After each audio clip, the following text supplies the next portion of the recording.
Chef, chef, chef, chef, chef, chef.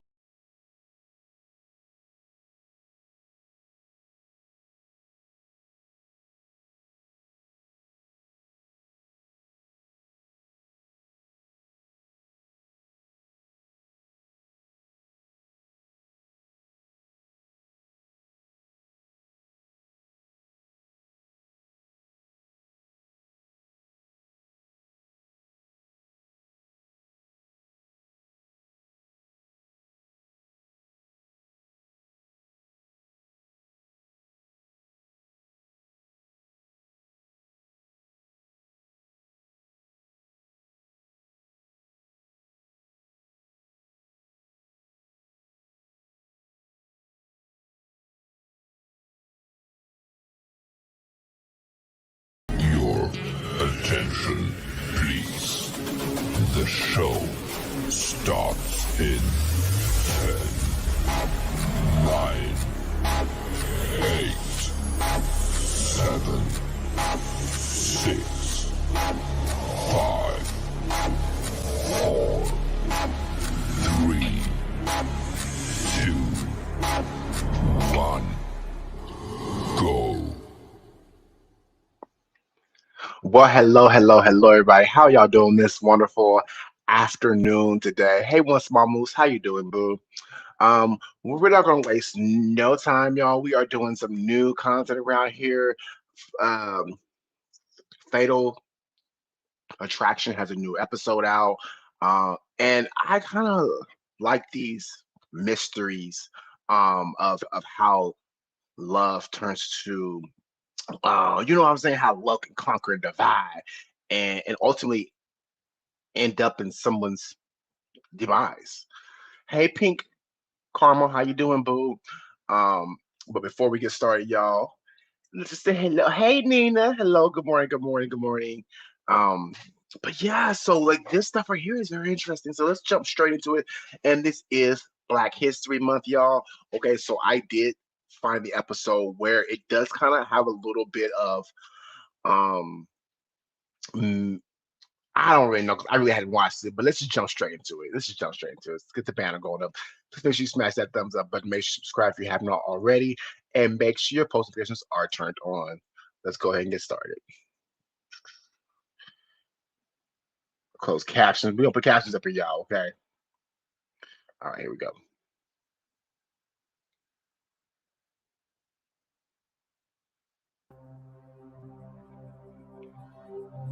Riverside, California is a peaceful town full of sunshine and orange groves. And the Mediterranean climate and nearby Joshua Tree National Park make it a picturesque place to live. But not even the California countryside is immune to violence. In 2008, the search for a group of brutal killers would lead investigators from a quiet bedroom community to the last place anyone expected.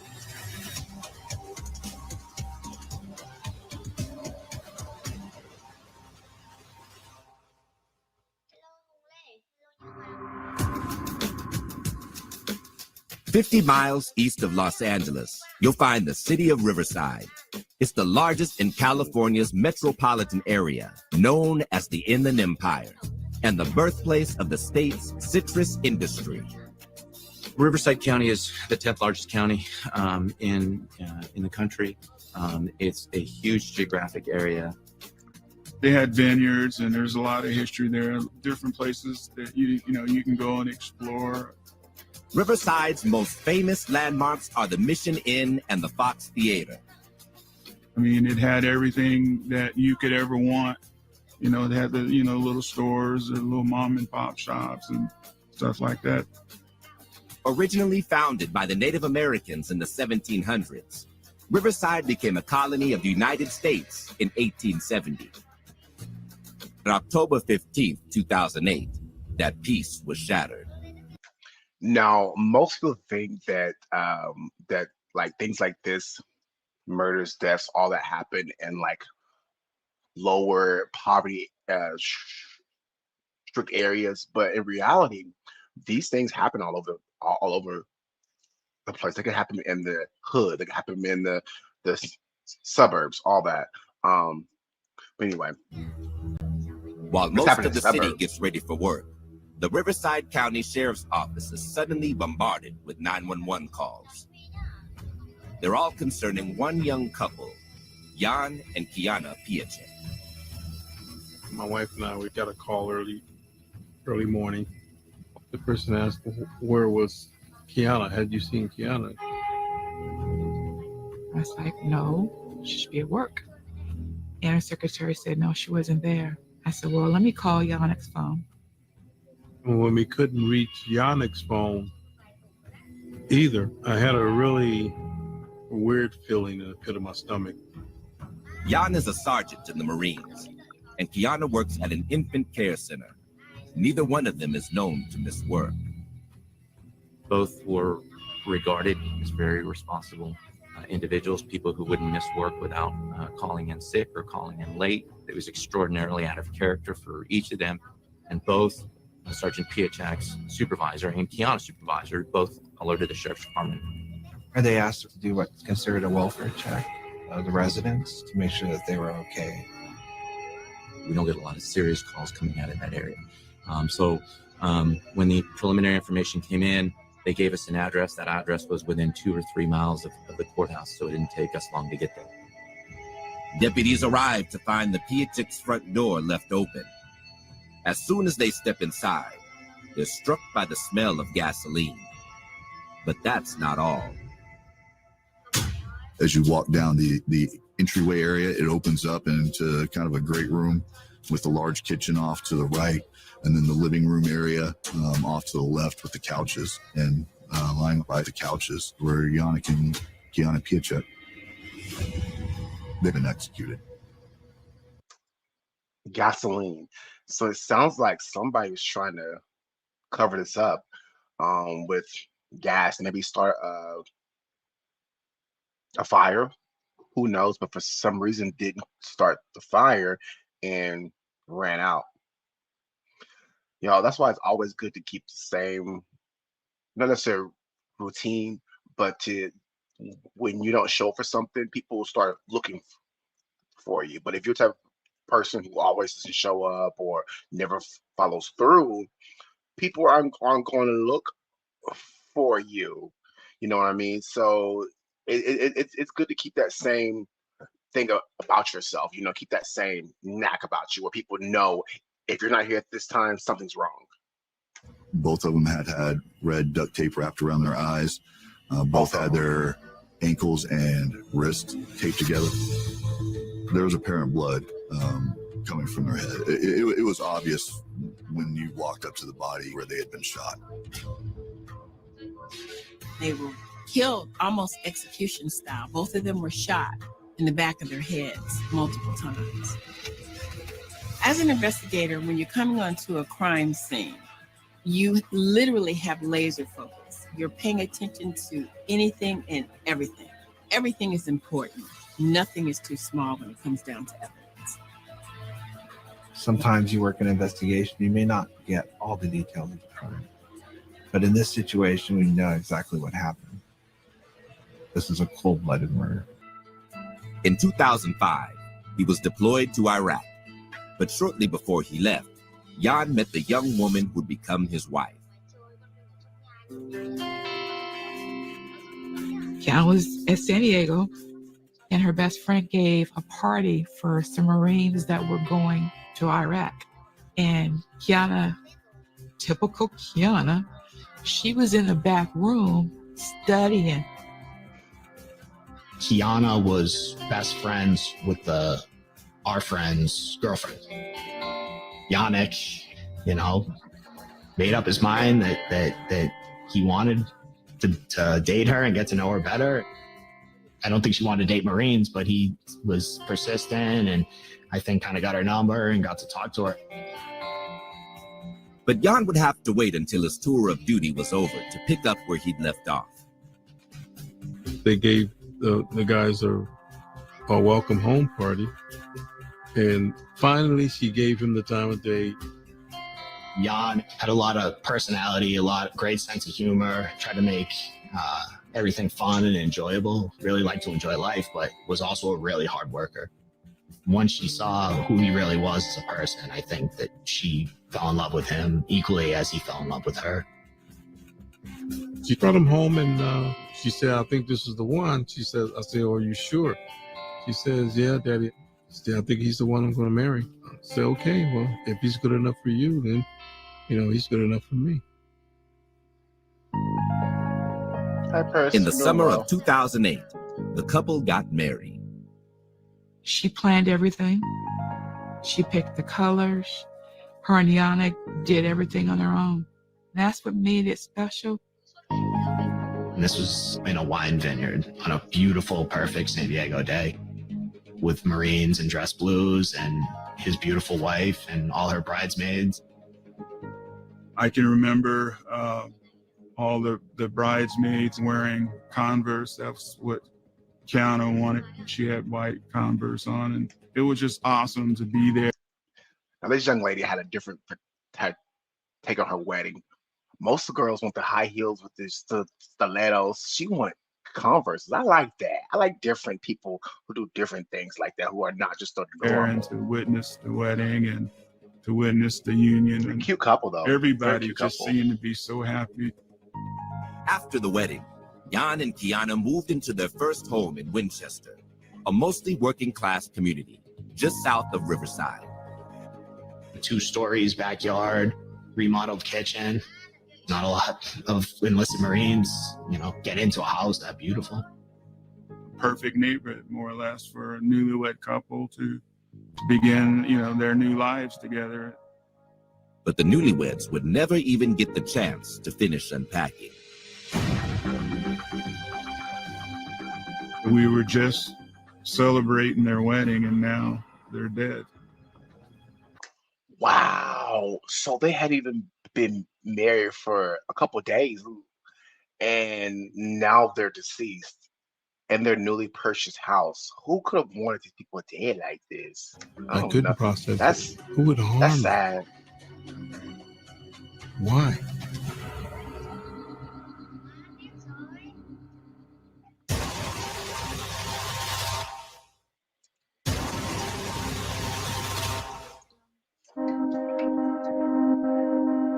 "30 miles south of Riverside, California, is the quiet suburb of Winchester.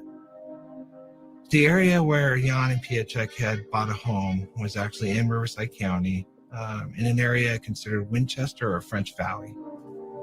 It was just to the north of the city of Temecula, which is a highly populated residential and commercial city. Winchester was a mostly rural area until a construction boom during the early 2000s. The affordable housing was attractive to military families stationed at nearby Camp Pendleton. Among them were Jan and Kiana Piacek. Kiana worked in Paris, and Yana was at Camp Pendleton. So that area was in between both of their jobs. They knew what they wanted right away, and that was to be married, that was to buy their home, and that was to build a family together. But now, the couple have become the victims of a horrific double homicide, and investigators are determined to find out why. Right away, you could see that there's shoe impressions on the tile floor. You can smell gasoline in the house.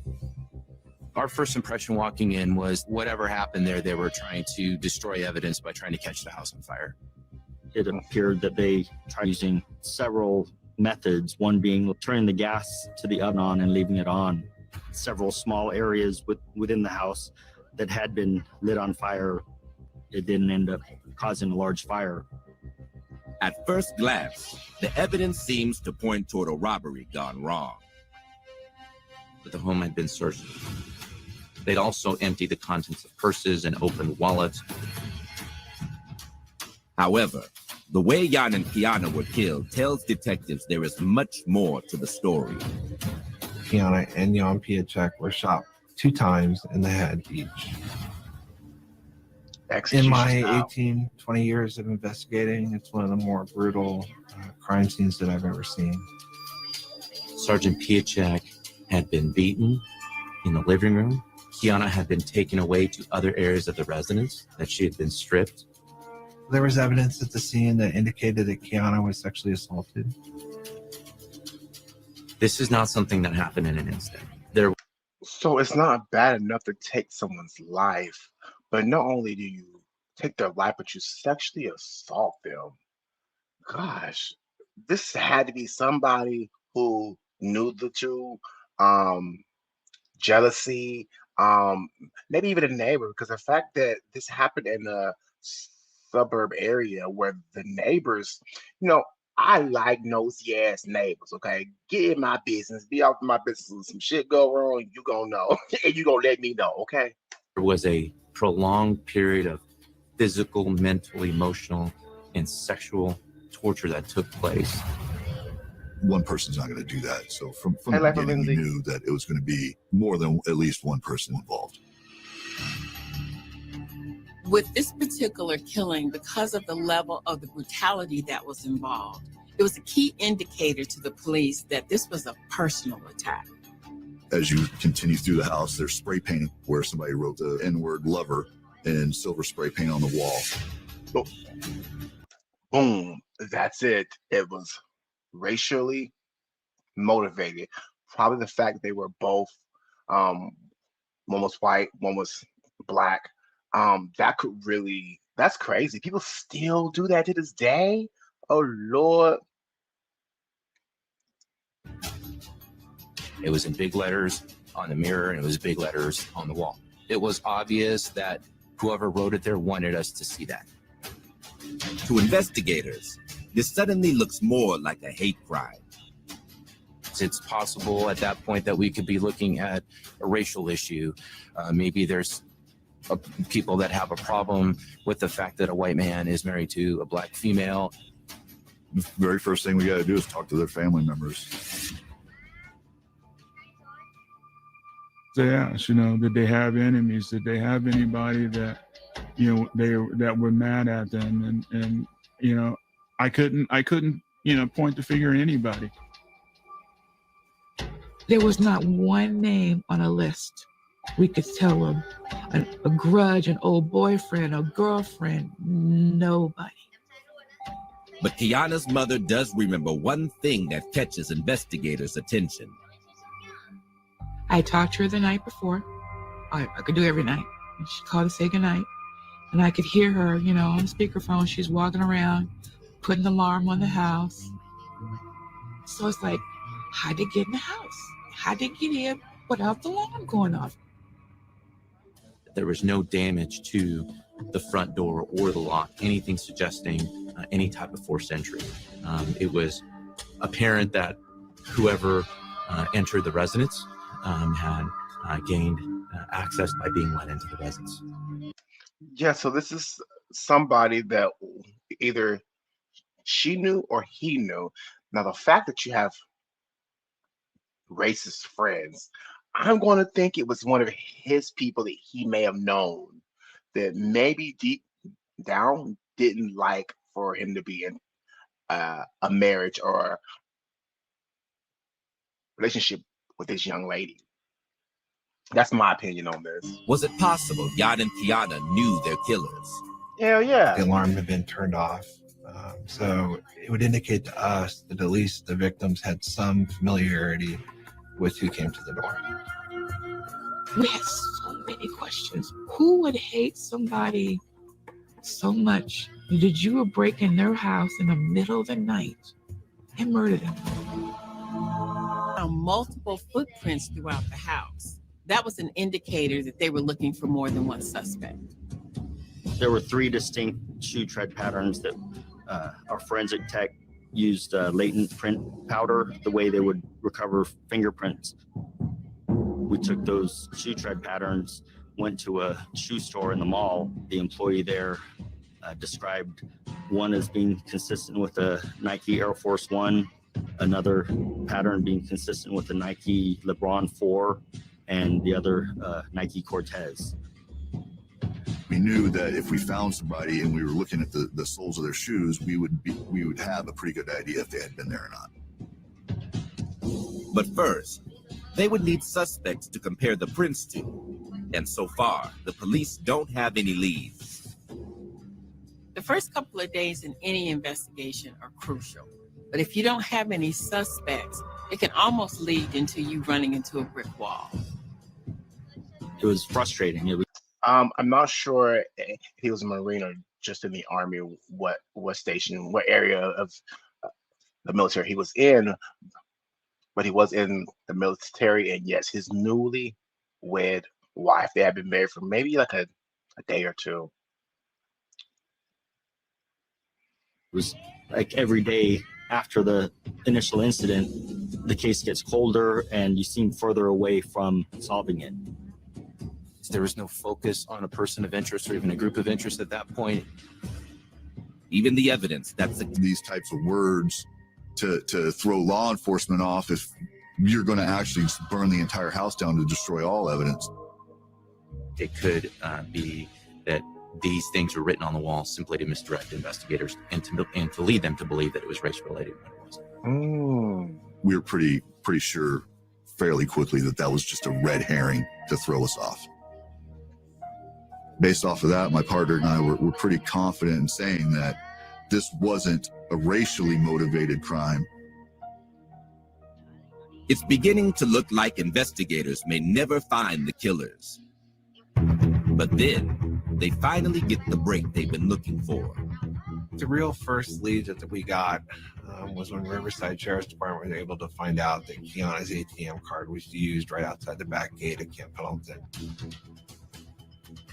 After the murders occur, her bank card is used at a Washington Mutual bank branch in Fallbrook, California.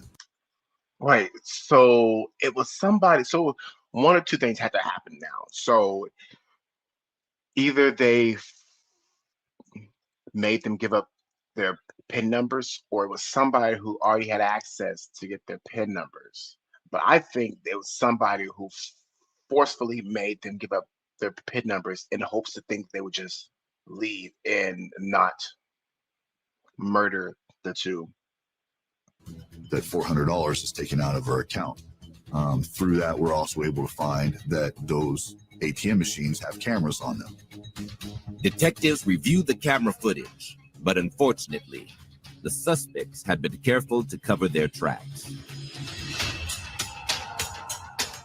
For the people who used the ATM card at that location were sophisticated enough to cover their faces completely with bandanas.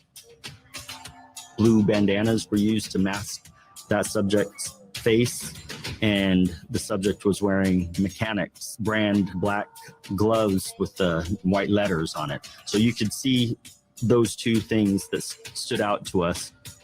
Police may not be able to identify the killers yet, but at least now they know where they went. It was significant because of the proximity to Camp Pendleton. Our victim, Jan, worked at Camp Pendleton. There were some theories of the possibility that the suspects responsible for this were also in the military. There's really no reason anybody would join the Fallbrook directly after a murder unless they lived in Fallbrook. We're heading to Camp Pendleton. The fact that it was so close to the back gate indicated to us that they were most likely going to Camp Pendleton. Could Jan and Kiana's killers actually be fellow Marines? We could kind of see things clicking. All arrows really pointed to Camp Pendleton. If they were fellow Marines and co-workers, that would explain why they opened up the door at that time of night, and maybe why the neighbors hadn't noticed anything strange going on. But the fact that your own comrades could come into your own house and slay you and your wife in the middle of the night and then sexually assault your wife is just crazy.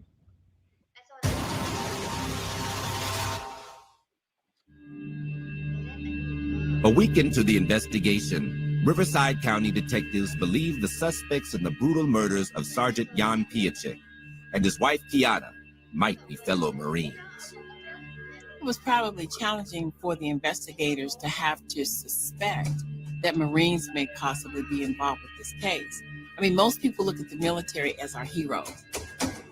Camp Pendleton is a Marine Corps base located 40 miles south of Winchester. It is the largest military facility in California, giving investigators more than 100,000 potential suspects to consider.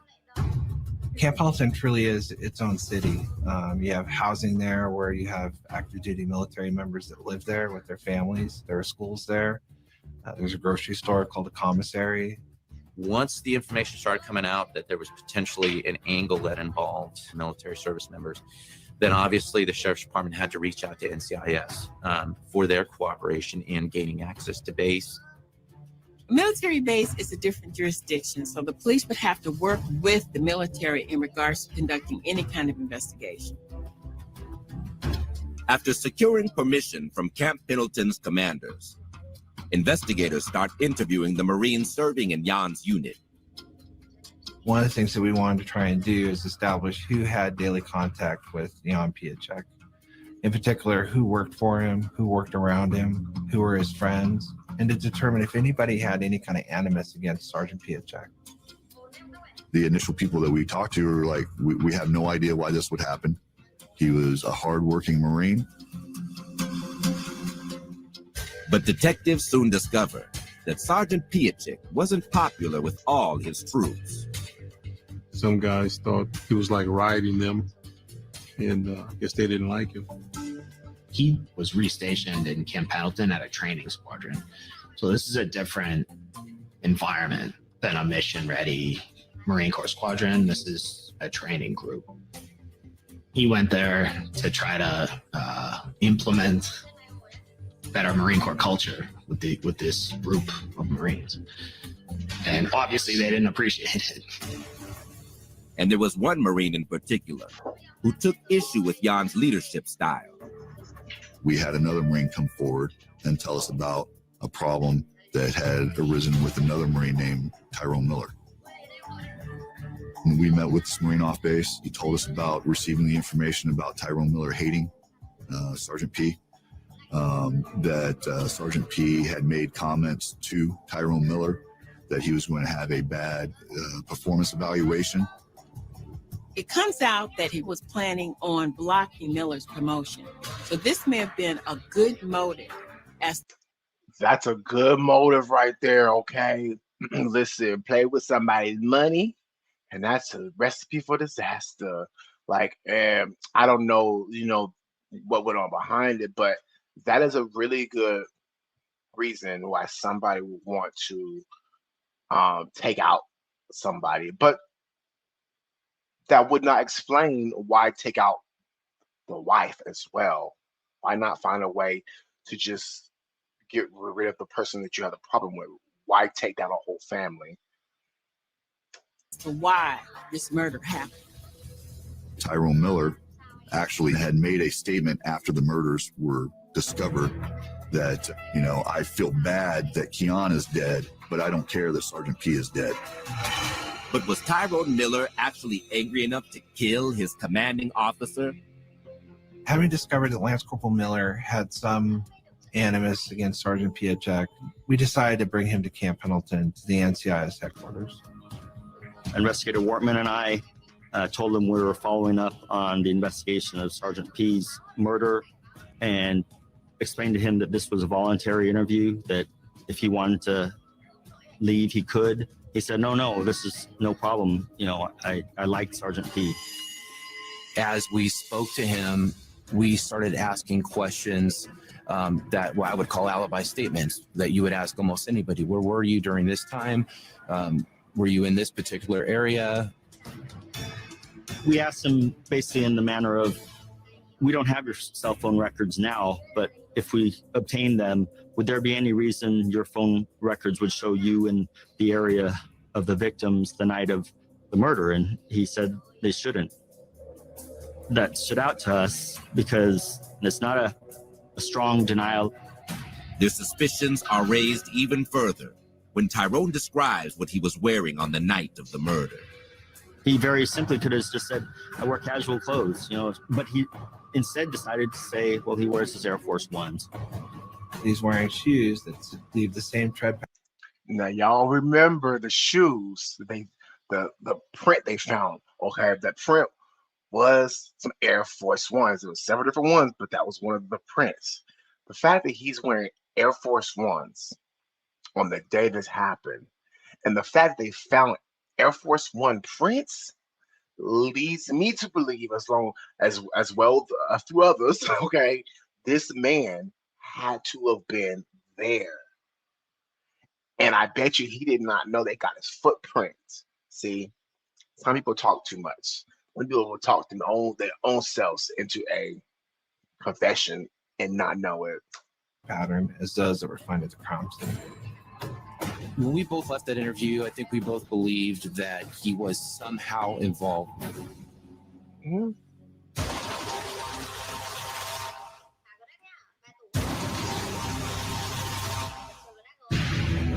Because Jan and Kiana's murder involved Marines, the NCIS played a big role in the investigation. Homicide investigations can be difficult, and it's more complicated when there's more hurdles that you have to jump through. You have to conduct an investigation differently when it involves any division of armed forces. Suddenly, there's certain procedures that have to be followed. I wouldn't have any jurisdiction. We all agreed that what Mr. Miller said was suspicious. We thought there was enough to get over the probable cause hurdle to get a search warrant to look into him further.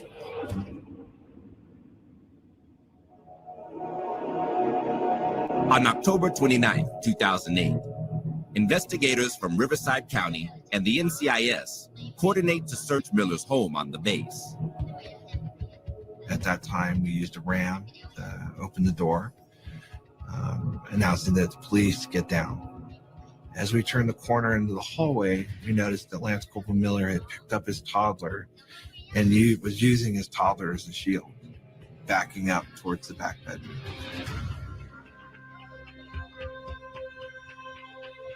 In all my time as a special agent, I've never ever heard or seen a suspect pick up his child and use it as a shield.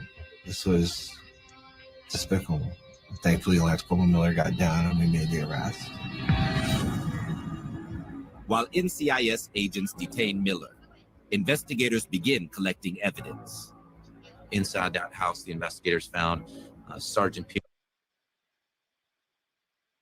Paycheck's home address scribbled on a piece of paper that was concealed inside a couch.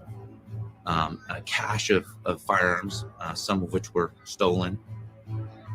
Kiana's ATM card. Yeah, this happened in a suburb area of San Diego, I believe. Was right out in the open. I think it was on top of a dresser drawer. Jewelry belonging to both of them were there. There was also a backpack. Inside of the backpack were the mechanics brand gloves that were visible on the ATM surveillance video, as well as blue bandanas. It was pointed out to me that there were expended casings that appeared to have blood on them. What they found, I think, cannot be described to anything other than a treasure trove of evidence. Faced with that evidence, Tyrone, he did it, or he was involved in it in some type of way, y'all. The fact that they found the bandanas. So you remember they found somebody who went to the ATM, who drew out $400 from the ATM, and they had on bandanas. That is probably one of the bandanas that was used for the person at the ATM machine. And who keeps the shell casings? Right, I'm with y'all. Who keeps all this evidence laying around? Why not destroy it, burn it, set it on fire, just some kind of way? Who keeps all this evidence? Miller finally admits that he and some other Marines were at the Piatek's home on the night of the murders, but insists he didn't kill anyone. He describes going to the house. He admits to hitting Sergeant P. He admits to that they taped them up. They overtook him, pointed guns at him. Lance Corporal Miller really portrayed himself as just a person on the fringe of this crime. He was simply somebody that was standing by. He was just going there to to beat up Sergeant P because he was angry at him because of the bad performance evaluations. You know, there was these other people that did the sexual assault. Miller claims his plan was already spiraling out of control. But then one of the other Marines decided to get rid of the sergeant for good. He identifies that the shooter was a person by the name of Emery's John. Emery's John was also a fellow Marine who had started out in Sergeant Paycheck's unit. He said Emery's John said that Sergeant P was going to recognize their voices and that they had to kill him. And that Emery's John walked over to both of them and shot both victims in the head. Based on Miller's statement, investigators immediately bring John in for questioning. During that initial interview, Emery's John steadfastly denies that he had anything to do with murders. Emery's John couldn't comprehend how anybody could do this to someone like that. But the evidence found in his barracks tell a different story. This is barracks room. We find his cell phone, and in his phone is the nickname Psycho, NCIS. Now, I don't think for 1 second that these people went over there to just rough him up. No, because you know, if you went over to your sergeant's house to rough him up, what kind of consequences were you going to have back on base? Okay. So I think they did go over to his house with the intent to harm him and his wife, or harm him. And of course, his wife was there as a witness, so they had to handle her as well. Ran that phone number through their system, and we were able to identify Keyshawn Sykes. A search of Sykes' apartment uncovers more of Kiana's stolen jewelry. Investigators also discover proof that this wasn't the first time this group of Marines committed a crime together. As we're going through property that's being recovered from all the places that we're doing search warrants, we're able to link that to robberies that have been occurring other places. We found IDs, jewelry that did not belong to Jan or Kiana, an inordinate amount of jewelry, lots of weapons, others bonds in other people's names. We happen to have found a crew that were doing other burglaries and robberies. We were able to put together a picture of how this group was terrorizing people that lived anywhere near Camp Pendleton and had been getting away with it for a long time. Now, the military is supposed to serve and protect, and we got these knuckleheads out here robbing people, taking their hard earnings and what they've worked for over time, and just wait, Shabu, lock them They were all up. getting desensitized to what they were doing. John and Kiana were unfortunate enough to be one of the later home invasions they did, and they obviously pushed it all the way on this one. On November 3rd, 2008, the Riverside County Sheriff's Department arrests all 4 Marines. Tyron Miller, Emery's John, Kevin Cox, and Keyshawn Sykes, all 4 of them were charged with capital murder.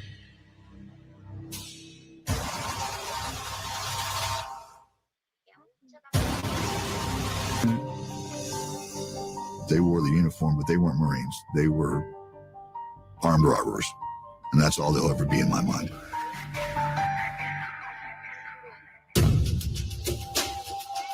On August 12, 2009, a Riverside County judge orders the 4 defendants to be tried for murder.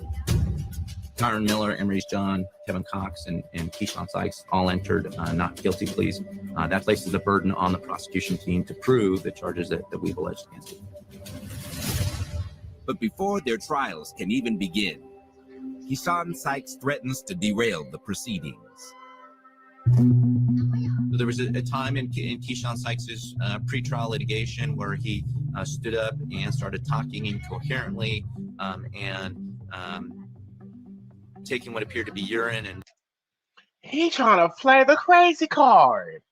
He trying to play, oh, I am mentally unstable to withstand trial. Therefore, i.e., he goes to a mental hospital, does less time, less of a sentence, and pretty much gets off with murder. Wow. Don't try to play crazy now, sir. You wasn't crazy when you walked in that man's house and robbed him and sexually assaulted his wife. Oh, doesn't and spreading it across the courtroom. That forced the defense team to have him evaluated. The court has to decide whether that person is considered competent or not. The jury ended up finding that there was not enough evidence to believe that he was incompetent. Criminal proceedings were reinstated. The court decides to hold separate trials, one for John, Miller, and Cox, and one for Sykes. On April 8, 2013, the first trial gets underway at the Riverside Hall of Justice. They bring them out in orange jumpsuit. It's a crazy experience to now be in the same room and this close to all these guys. You sit there in the courtroom and watch them smile and laugh and make jokes. It was funny to them. It wasn't funny to us. In his statement to police, Tyrone Miller claimed Emrys John was responsible for the murders. But in their opening statement, prosecutors revealed they have a very different story from the other Marines. All the perpetrators indicated that it was Lance Corporal Miller who was in charge. It was Lance Corporal Miller who planned this terrible event. And it was under Lance Corporal Miller's direction that they did this deed. So the suspect said that John was the one who shot him, but they also said that it was Miller who gave the order. When the first bullet didn't kill Kiana, Miller ordered them to shoot her again. If it wasn't for him, they'd still be alive. Corporal Miller's quest for vengeance against Sergeant Piatek, it is truly tragic. They knew exactly what they do. To sit here and say it wasn't our intention, it was an accident or whatever, no. That's not going to fly. Kevin Cox also tries to minimize his involvement. Kevin Cox's defense team focused their arguments on the fact that Kevin Cox said he was a lookout and that he was not in the house at the time of all the worst things that happened. You know what? At the end of the day, it don't matter whether you in the house, outside the house, around the corner from the house, in the car at the house. It don't matter where you are, okay? You played a role in these people's death. Therefore, you have the same amount of involvement as everyone else, regardless of what you're sitting and trying to say now, because when it all happened, you didn't pick up that phone and say, hey, these people over here just to kill these people, blah, blah, blah. You didn't try to call anybody and tell anybody. So therefore, you're just as guilty. Just as guilty. Sorry. One of the attorneys said, well, while you were standing outside, how come you didn't call the police? How come you didn't try to stop it? It doesn't matter that Emrys John was the one that pulled the trigger. All four of those people sealed Kiana and Yannick's fate that night when they went to that door. They didn't try to talk anybody out of going to that house. They did everything to further the crime and nothing to prevent it. They were trained, and they used that training to kill my children. The juries deliberate for several days before rendering their decisions. Ultimately, the trial led to guilty verdicts for all four. Tyrone Miller was also convicted of sexual assault. The jury evaluating Tyrone Miller's punishment and Emrys John's punishment decided that they were both deserving of the ultimate punishment, the sentence of death. Kevin Cox's jury ended up deciding that life without parole was a more fitting punishment. A year later, Keyshawn Sykes stands trial. He is also found guilty and sentenced to death.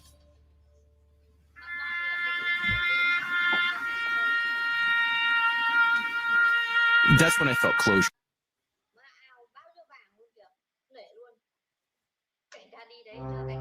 Savannah, Georgia is...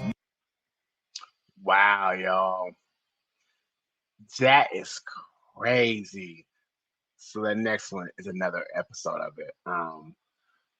So what do y'all think about this? like this is crazy. Like the fact that your own colleagues and coworkers set you up to be murdered and you trusted. Why would you? But you see, well, they had their faces. They couldn't see the faces. No, so that doesn't make sense. Okay, something else had to happen in order for them to open up the door. Because if I'm seeing you and I know at work I'm on your ass 24/7, okay, and I'm riding you about uh how you want me getting this promotion, right? If you show up at my door at 12 o'clock at night, I'm not gonna open it. I'm sorry, I'm not gonna open my door. Because why is you at my door so far at night? Now, if they were all dressed up where you couldn't see their faces, okay, still at 12 o'clock at night, best believe I am not going to open up the door. And that's on period. I don't care what you want to go tell whoever. Uh-oh. Are y'all main person here fix stuff? Anyway, I gotta go, y'all. Always remember, stay blessed, stay positive, stay motivated, and I'll see you guys in the live stream.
Go call the police.